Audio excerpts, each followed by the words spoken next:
Hey everyone, it's Swan here with PushTalk. And today, on October 5th, we have a very, very special guest with us today. We have Mr. Swann, who's running for Commissioner of Agriculture for the state of Georgia. And we also have James, who's joining us in today. But we want to kind of get right into it, Mr. Swann. So introduce yourself. Tell us a little bit about you and how you got to this stage and running for Commissioner of Agriculture. Well, thank you. Yes, my name is Swann, and I am running to be Georgia's next Commissioner of Agriculture. I grew up in Macon, and that's where I went to high school, college, got my master's degree, actually worked for a while at an insurance company there, but was also very deeply involved with my Democratic Party on the county level, and then eventually becoming a state committee member for the state party. And I was eventually made the 8th Congressional District Chair for the Democratic Party of Georgia. So the 8th District, for those who don't know, Congressional District, for those who don't know, stretches basically from like middle Georgia, from Macon area, on down to Valdosta. They have three things, all the counties in the 8th Congressional District have three general things in common. They are rural, they're agricultural, and they are poor. So my time spent in that capacity had me see that agriculture just isn't working for everybody throughout the state. And I did spend time between, my single mother who raised me and my grandparents. My grandfather actually, on a side plot, grew vegetables and whatnot. And just remember the food security that he helped provide from that time. And thinking about the poverty that just surrounded me while working through the 8th District. So in 2018, I decided to run for office. First for Congress in the 8th District, because I knew it very well. But then when I saw that nobody was running for Commissioner of Agriculture, I switched lanes and decided to run for that office, because I was feeling like we weren't really utilizing the power of the office. And people on my side were just not really even seeing the potential in it. They saw agriculture as something that happens out there. It's in rural communities. The Democratic Party is a largely metropolitan city type party. It's largely Atlanta in Georgia. And so it became an opportunity for me to bring to light issues that we don't even talk about that much in the Democratic Party, but in my opinion are very crucial. So in 2018, I ran. I was the Democratic nominee, and I ran alongside Stacey Abrams, and we got closer than anybody's gotten since Tommy Irvin last held that seat, the last Democrat to hold that seat. And now I just feel like the time has come where we can actually take it and actually do some real good with the office. So one of the things we talked about in our meeting, when we discussed our meeting, is that we talked about the power that the Agriculture Commissioner has over, really a lot of different things. For example, I know it's a touchy subject, but we talked about marijuana, right? Mm-hmm. Medical marijuana. Correct. And medical marijuana, we know, has progressed. They recently, state of Georgia just recently even allowed distributors to come in here and actually produce product for people who have medical marijuana cards, which it made no sense. They offered medical marijuana Mm-hmm. cards, but didn't give you a way in order to actually get the product. The Department of Agriculture actually has a role to play in that, right? Yes. Now, we're talking about, in that instance, just low THC oil. Right. So we're not even talking about the medicinal use of marijuana the way most people would think of it, smoking it or vaping it or whatever. They really want to keep the THC content down because they're so afraid of, people getting high off of it, which honestly, I just don't think the government should be getting between doctors and patients with regard to medicine, especially a medicine that definitely has way fewer side effects than most of the things the pharmaceutical industry pushes on us. Right. And a medicine that Georgia can very amply grow and make a part of our agricultural industry. But yeah, we do have a role in it. It's limited now, but there actually is a push right now for the department to become even more involved than they already are in the selection process and in the regulatory process. But right now, we do have a limited role in regulating those who have been selected. The problem is that there's a commission that does the selections for those who will be involved in the medical marijuana industry here in Georgia. 6 companies were chosen. Nobody knows how those 6 companies were chosen. Right. And like, it's really very a closed door process. I actually spoke with an organization that worked with a company that was applying, and they wrote a letter on their behalf because this company works with research universities to help further our understanding of THC and its effect in the body, and other cannabinoids and whatnot. Also work to create more jobs in their community, work to do civil engagement, and wrote this rather lengthy endorsement letter, basically showing how they would be a good corporate partner, good community partner, etc. They were turned down. And so I'm like, well, what bar does someone have to pass? What threshold does someone have to pass to be picked? And I don't know if it's some giant procedure or whatnot, or if it's really just you had to be the right person's cousin's best friend. I have no clue, and nobody does. And so we need somebody in the Department of Agriculture who's going to be asking those questions, especially if they're going to turn it over to us, in order to make certain that we say, no, I want agriculture for all, and I want more access to more people for this medicine, both as a crop to promote their communities and their families, and also as a medicine to take care of themselves. So one of the things that I think that the average person doesn't understand how agriculture plays a part in their regular day life. And I think that, like I said, as far as people I've spoken to, you probably broke it down to me the best. So if you can kind of reiterate some of that for me. Like, how does it affect me on a day-by-day? Why is this a position I need to even be concerned about? Like you said, like a lot of people on your side of the party don't really see it as being a place of enough place of power, should we say, right? Right. But why is it that this place plays a huge part of my day-to-day life? Well, if we're talking about agriculture from the perspective of policy, policy that does affect people on a day-to-day basis, Democrats, one of the things we often talk about, our priorities: healthcare for more people, education, jobs, the environment, infrastructure. All of these things are touched by the Department of Agriculture because we have too many places. For example, let's talk about healthcare. Healthcare, definitely you need to see a doctor, you need to be able to go to a hospital. We need more rural hospitals. We need more mental health facilities.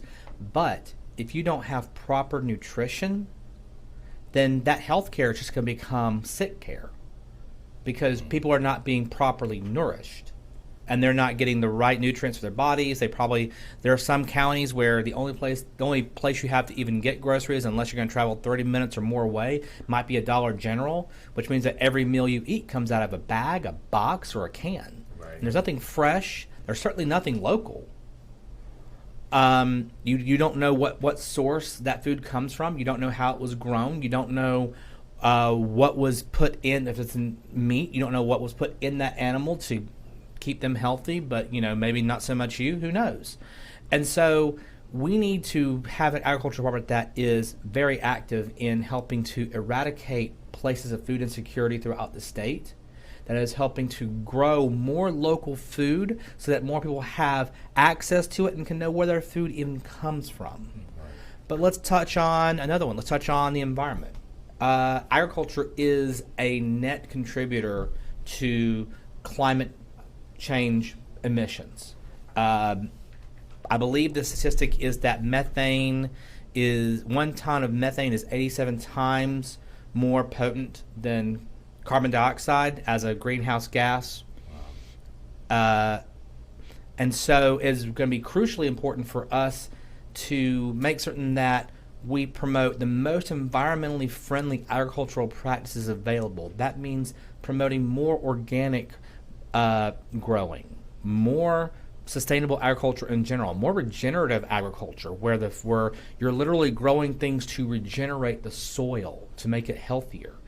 less runoff into our water and less pollution in our air, less of the concentrated animal farming operations known as CAFOs, or animal feeding operations, known as CAFOs, which are horrible both for our health impacts and for the environment. But also going back to cannabis, getting more cannabis in the state will actually help us, because cannabis is a carbon sequester as a plant. Like all plants take in some amount of carbon, but cannabis is one of those that's really good at taking in carbon and storing it and holding on to it, not just respirating it. So unless you're burning it, if you're using it for other purposes, such as making bioplastics and paper and some other things, you're actually, and hempcrete and other building materials, you're actually taking carbon out of the air and storing it and using it for other purposes. So it's actually can be a carbon plus. And cannabis is what they call a phytoremediator. That means that it's a plant that literally remediates the soil. It can actually pull heavy metals like copper and I think zinc and a few other, nickel, out of the ground and store it in the leaves. Now you can't consume that, so you can't use it for CBD or THC or hemp seeds or even clothing, but you could use it for building materials. You could use it for some bioplastics, as long as it's not going to be consumer grade, or just grow it and toss it, into somewhere safe, because every 90 days you can create a new crop. 2 or 3 cycles of that, you may have a completely clean and healthy plot of land. They're even considering using it to clean up Superfund sites. But this is only possible if we have somebody in office who sees the potential in agriculture, not just to feed a few families or to create wealth for a few big ag corporations, but as a way to enact the many policies that we know we need for all Georgians. So one of the things I find interesting is that Senator Warnock and Senator Ossoff have taken like a huge leap on agriculture since they've been in. I know Senator Warnock sits on the Agriculture Committee. Yes, he does. U.S. Senate. What has happened to, Georgia agriculture so far? We know that a lot of black farmers were not getting help they needed during COVID time. Some of them lost their farms, a lot of them. And not just black farmers, most farmers lost their farms or had really hard time selling the product, or the product was going bad because it wasn't moving quick enough. What are some of the things that, as an agriculture commissioner, you can do to make an impact on those areas? Well, let's talk first about black farmers in particular. Because I don't think it's a wrong thing to concentrate on black farmers, because black farmers, honestly, all farmers have been given the short end of the stick, all small farmers for a long time, but black farmers especially. It used to be throughout the United States, black farmers made up about a century ago about 19% of all farmers. Now it's less. Now it's about 1%. Wow. Yeah, and so they've dealt for over a century with bad policies at USDA, bad loan and grant policies, even redlining, where the districts are being or places are being redrawn so that they're no longer able to farm in a certain place, or their communities are undervalued. And there's even a case of where black farmers were sold bad seeds. Like, we actually know that there was a case going on with that. And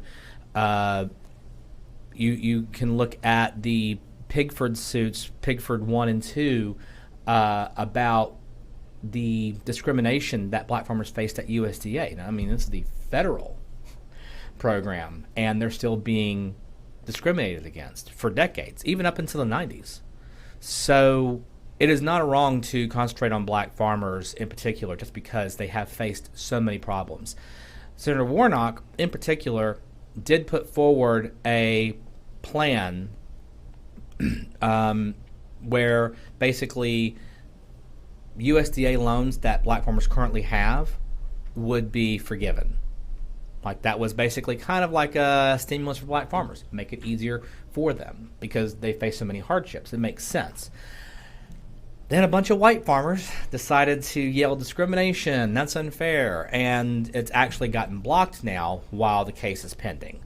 So all of that relief and help that Senator Warnock tried to put through has actually been stalled out. And of course, Georgia is run by Republicans, and so they are not really going to be in a position, they're not going to take the position of helping out black farmers in particular.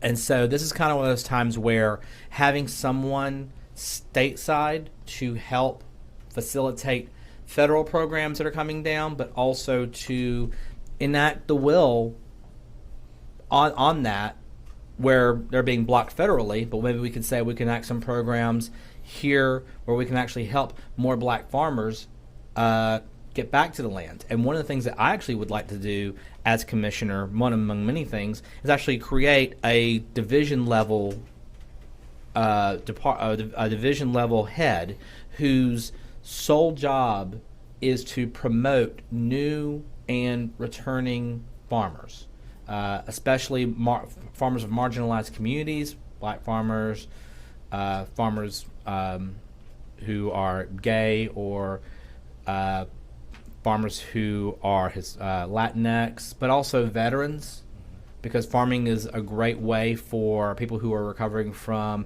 PTSD to try to have a more therapeutic lifestyle and occupation. But that's where we would start. And the way I envision it is that this person would basically, somebody come in and say, hey, I want to start a new farm, or hey, I want to get back to the land, or hey, we're having problems with staying on the land. I don't know if we can sustain this. They would actually work on a plan with them, not just tell them, oh, there's loans and grants out there, maybe identify them and you can just go get them. But walk them through the process of how to get them. Maybe give them some tips, help them clean up their application. Maybe if they're missing a few pieces, actually help them get those pieces together and say, okay, now come back and we'll continue to actually work with them. Kind of like the way a lot of small business incubators work. But this would be an agricultural entrepreneurial incubator. But it would concentrate largely on marginalized communities, but it would not be expressly so. Like you said, yes, all farmers, especially small farmers, have been struggling, but we do want to see way more participation and the ability for more black and brown communities to get into agriculture, because our campaign sees agriculture as a step towards communities having self-determination. My friend Senator Kim Jackson actually gave me a phrase. She said that it would be a way for these communities to grow their way to freedom. Mm-hmm. And I really like that. Yeah. Nice. Now, I was thinking about the differences between, getting back to the marijuana industry, the difference between CBD and THC. Mm-hmm. That would be that grows within the marijuana plant itself.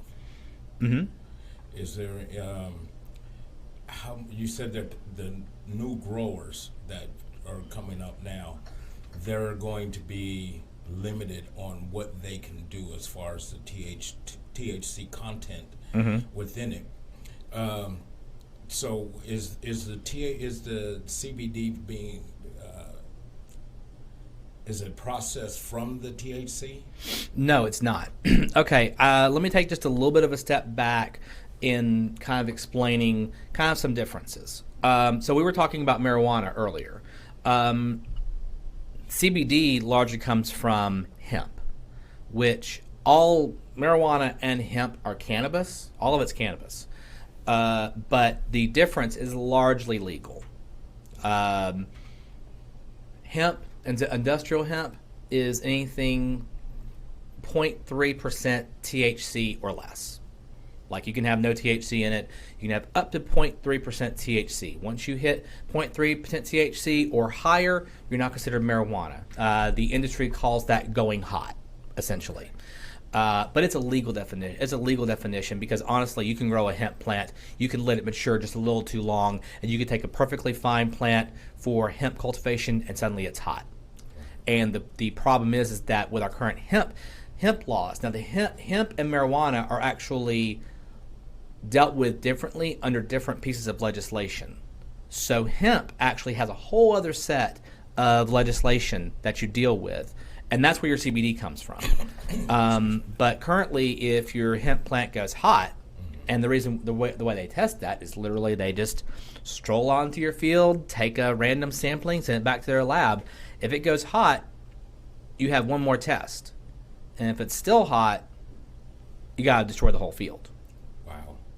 Now, the way they actually find this out is actually a problem that I have with one of our problems I have with our current hemp laws. Right now, if you want to be a hemp processor, now this is a whole different set. There are more hemp processors and more hemp growers than there are for the medical marijuana. There's no cap on it. And those licenses and permits are directly issued by the Department of Agriculture. So I actually have a much larger role in this industry currently than even with medical marijuana. If you sign up for a license or a permit, the part of the application process, you must sign away your Fourth Amendment right from search and seizure. Literally, you must say, I allow local, state, and federal law enforcement, anybody who has any jurisdiction over me whatsoever, to come on my property at any time to inspect my plants. Wow. Now, of course, that doesn't mean that they can inspect your home, which actually I have a friend in North Georgia who they tried to do that to. They literally, the drug task force actually came at him with a helicopter, like flew a helicopter onto his little place in Clayton, and we're like, you're growing marijuana, and he's a hemp grower. He's like, nope, it's all hemp. I have a license. I have a sign. I know my rights, I know my duties, and I know that you can come on my land. So come on and inspect it. And they were ready to arrest him right then and there for growing marijuana. They didn't know whether it had a higher THC content or not. They were just ready to arrest him. And that can happen, that kind of harassment can happen with any of our growers, because that was the governor's drug task force, so it was state level. But like, if your local law enforcement doesn't like you, they can come on your property every other day and bother you. And so, just getting back to your original question, yeah, there is a difference between hemp and marijuana legally and according to the way in which they're regulated, but also what we call hemp is what is used to make CBD, CBG, CBN. You can get some THC out of it, but normally what they'll do is they'll use something that's not quite a hot plant that has some THC to make what they call full spectrum CBD. But like if you're just getting THC, that's going to be a marijuana plant. Wow. So, once you were explaining it, you were saying how they were able to just come on anyone's property, led to the question to think that when it comes to minority growers, that's going to be a real big issue for them long term. Like you said, if you're not liked by the local constable, you're going to see them more frequently than if you were liked. Mm-hmm. And so that, it's just kind of, make the mind wander a bit as to how that's going to play out long term. And, you already said that they were already looking at larger corporations to do all of this to begin with. And so that is most definitely going to, make the smaller person push them out even more so. Well, and to your point, we've seen this play out. That's why I like mentioning the history of black farming, because we see history repeating itself. We see laws that are set up to even further marginalize an already marginalized group. but that can be legal because they are not specifically targeted. But we know what they're talking about when they say that, Fourth Amendment rights are going to be violated, because we know who is going to be most impacted by over-policing in general. We also know what communities they are targeting when they have, right now in hemp, the hemp legislation, currently, if you have a misdemeanor drug conviction in your history, now I'm talking about like you just got caught with a dime bag in your pocket, you now can no longer have a license to grow or a permit to process. So again, over-policing of certain communities is going to make it so that they are more excluded from this industry. And it's, again, just a way to keep certain people... Again, this is my conspiracy-mindedness. It appears to be a way to keep certain people out and make room for those big corporations, especially the tobacco corporations, who are looking for that next big cash crop that they are very ready to take advantage of. So, in our last few minutes, I wanted to kind of discuss this with you. I wanted you to tell people about your platform. What are some of the things that you're running on? What are some of the reforms? I know you mentioned one earlier. Mm-hmm. What are some of the reforms you're working on? Absolutely. I appreciate that opportunity because we did talk about food insecurity. But one of the things I want to make clear is that we have these areas of food insecurity that have been called food deserts.